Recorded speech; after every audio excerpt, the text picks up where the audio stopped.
Morphology of flowering plant, इसमें सबसे पहला मॉर्फोलॉजी क्या होता है ये बताना है।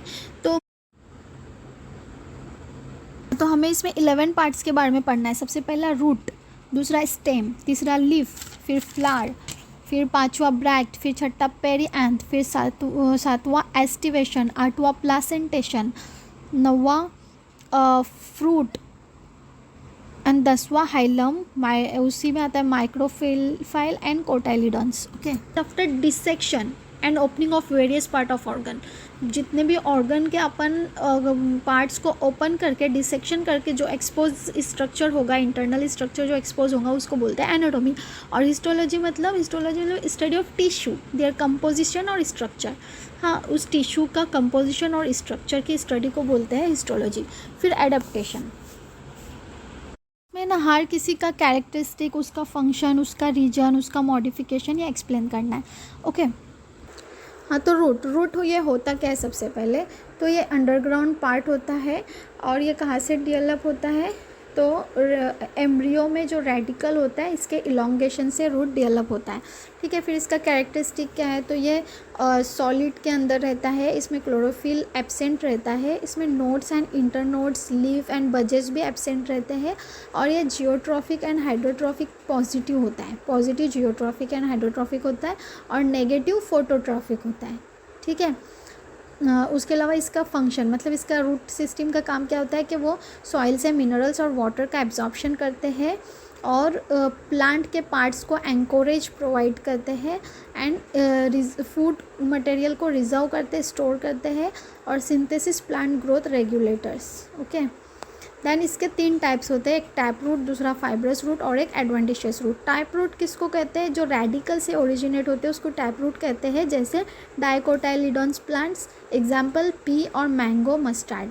दूसरा फिर फाइब्रस रूट कहाँ से ओरिजिनेट होते हैं? तो स्टेम से।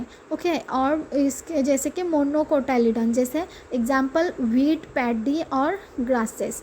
फिर एडवेंटिशियस रूट जो होते हैं वो रेडिकल के अलावा कहीं से भी ओरिजिनेट होते हैं, इसको एडवेंटिशियस रूट कहा जाता है।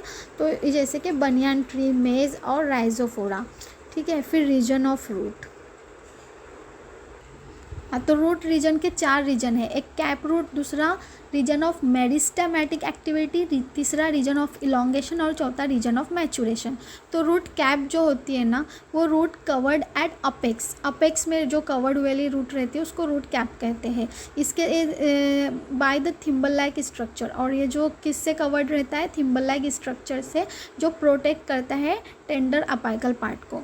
ओके, देन मेरिस्टेमेटिक एक्टिविटी के रीजन में जो सेल होते हैं उनमें डिवाइड होने की कैपेसिटी रहती है, ये स्मॉल रहती है वहाँ के सेल, और इन थीन वॉल रहती है, और प्रोस्टोप्लाज्म डेंस रहता है इसका। और जो इलोंगेशन साइड के जो रीजन के सेल हैं वो इलोंगेटेड रहते हैं और एनलार्ज रहते हैं, और रूट की लेंथ की ग्रोथ के लिए ये रिस्पॉन्सिबल होते हैं। और मैचुरेशन के रीजन के जो सेल रहते हैं वो डिफ्रेंशिएटेड और मैच्योर्ड सेल रहते हैं, और यहाँ के जो सम एपिडर्मल सेल जो रहते हैं वो डेलिकेट थ्रेड लाइक स्ट्रक्चर बनाते हैं, जिसको रूट हेयर्स कहा जाता है।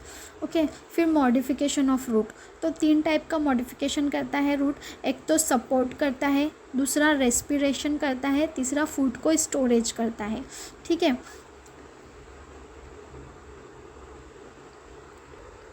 हाँ, अभी एग्जांपल देनी है।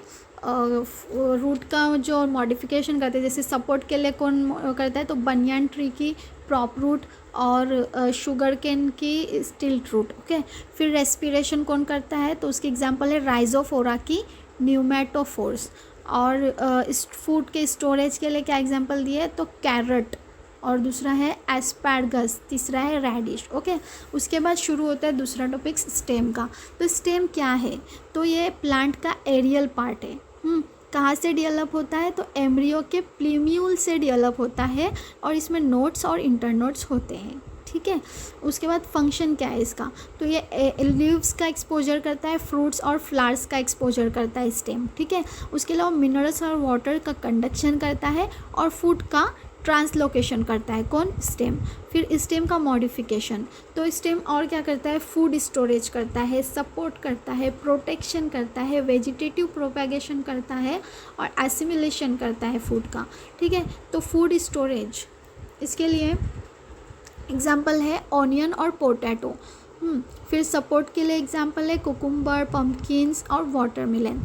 फिर प्रोटेक्शन के लिए एग्जाम्पल है axillary bud of stem of citrus, okay. फिर वेजिटेटिव प्रोपेगेशन के एग्जाम्पल है स्ट्रॉबेरी और एकॉर्निया।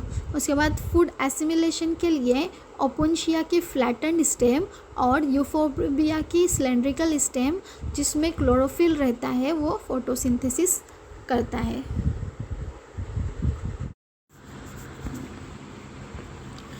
मॉर्फोलॉजी ऑफ फ्लावरिंग प्लांट, इसमें सबसे पहला मॉर्फोलॉजी क्या होता है ये बताना है। तो हमें इसमें 11 पार्ट्स के बारे में पढ़ना है। सबसे पहला रूट, दूसरा स्टेम, तीसरा लीफ, फिर फ्लावर, फिर पांचवा ब्रैक्ट, फिर